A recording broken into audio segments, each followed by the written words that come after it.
So in this video, we're going to dive into some of the code review and grading tools here on CodeHS. So from my class page, I can find code review up here in the top navigation bar. I can also find it over here on the left side because code review is a really important tool for a lot of our teachers. So if I click into code review, I'm taken to my code review dashboard, which is the main page that you'll access a lot of our code review and grading tools from.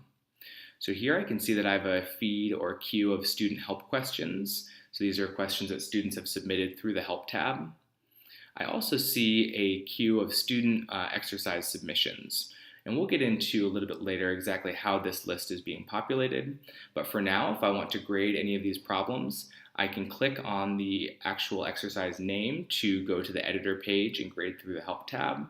I can also go into one of these grading modes here on the right, grade mode, which takes you from one submission to the next on the editor page, or fast grade. If you click on fast grade, this actually allows you to view the student code side by side with the solution code, and we can send a message and return either a pass grade or a needs work grade, which means that that student should revisit that problem, and we can move from one submission to the next, really efficiently grading a lot of student submissions in a row.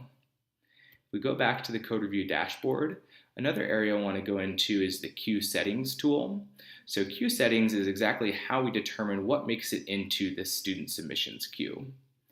So from queue settings, I can select on a module by module or within a module on a exercise by exercise basis exactly what goes into my queue.